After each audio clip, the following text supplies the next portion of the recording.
Hello everybody and welcome to today's video. And in today's video, actually I say today's video, I'll be doing 2024 election prediction between Amy Klobuchar and Ron DeSantis. It's actually, so this is set to come out on the 3rd of July, but right now it's 12:01 on the 4th, so first off, happy 4th of July. But I guess this is yesterday's video. I'm just gonna get started by labeling all of Klobuchar's safe states. I'm gonna try to do this fairly quickly. I have something to do at 9, so I guess 9 today. And honestly, I can probably just get out of bed at like 8:45, like roll out of bed and like get ready and do it. But I don't want to be up like way too late and not get like any sleep. Because usually I'm probably still in bed by like 9. But generally I like to be like actually alive. Like obviously I'm literally alive, but like not not about to fall asleep, because that's not fun, or at least usually.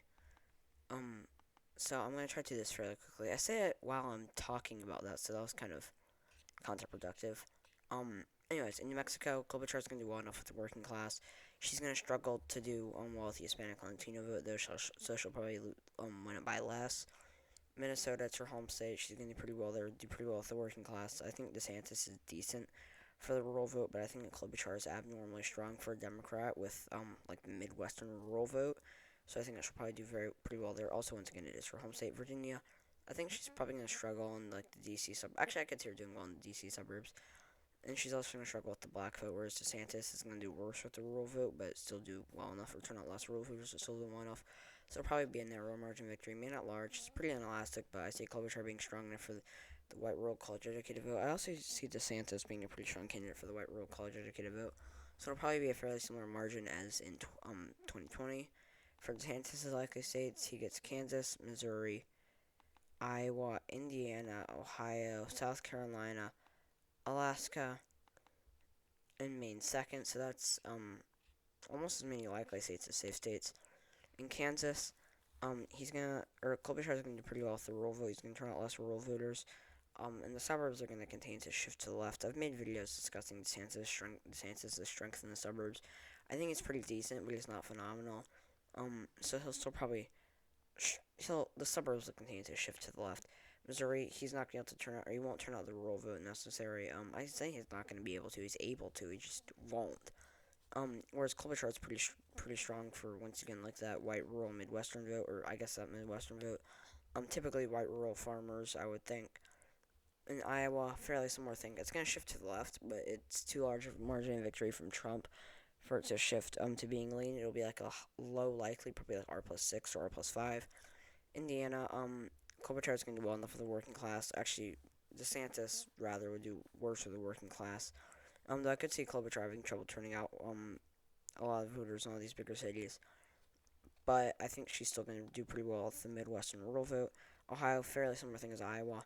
Um, Actually, I guess more similar to Indiana, just like 8 points more liberal. So it'll probably be a fairly similar margin to Iowa, but fairly similar reasoning for Indiana.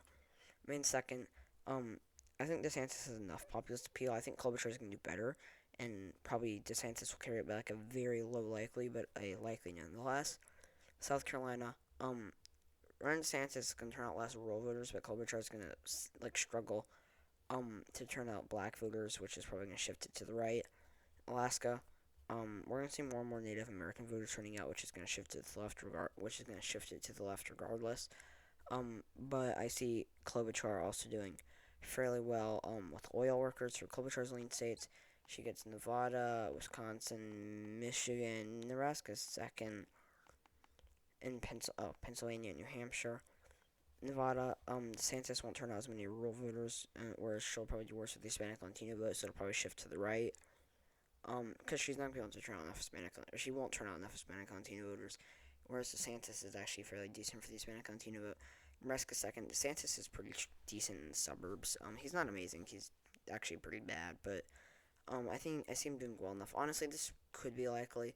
It'll be on the line between being unlikely. Honestly, probably like 4 to 7% margin of victory. For Klobuchar, but I'm gonna give it to Arlene. Across the entire, or these three states, Pennsylvania being in the middle, Michigan being more liberal, and Wisconsin being more conservative. Klobuchar is going to turn out less black voters in a lot of these bigger cities, but she's going to do better with the rural vote and do better with the working class, which are two demographics that this DeSantis is going to have trouble turning out. The suburbs are going to continue to shift to the left. In New Hampshire, um, it's a fairly similar thing as in Maine. I see DeSantis probably doing better for white rural college educated voters, but it could easily still be likely for Klobuchar. For DeSantis' lean states, he gets Texas. Oh, Florida's likely as well. Um, it's his home state. He has loads of appeal. He's incredibly popular there. Um, Texas is going to turn out less rural voters. Um, and the suburbs will shift a little bit to the left. Klobuchar's going to be pretty weak with the Hispanic and Latino vote, though it'll probably be on like the high end of lean. For Klobuchar's tilt states, she gets Arizona, whereas DeSantis gets Georgia and North Carolina.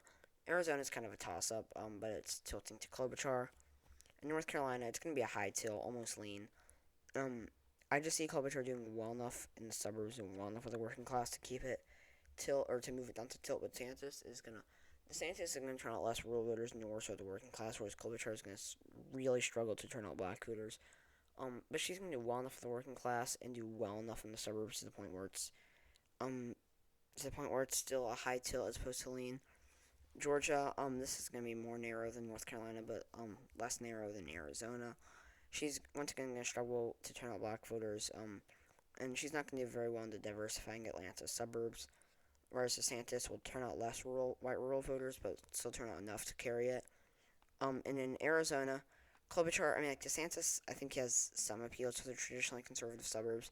It's really hard to tell, but I think that given how Trumpist DeSantis has gotten recently, a lot of these Trumpist bills that he's been signing, and he's been clearly, trying to tap into that Trumpist base. I think that's gonna hurt him in the suburbs probably. Although Klobuchar will still probably struggle to turn out Hispanic and Latino voters. So yeah, thank you so much for watching this video. If you enjoyed it, please leave a like below. Stay tuned for my next video, actually, significantly later today. Maybe tomorrow morning again. Subscribe to the channel if you haven't already. Please comment your suggestions down below, and I'll see you all, today, tomorrow, whenever I see you for the next video in roughly 24 hours. So yeah, see you then. Bye!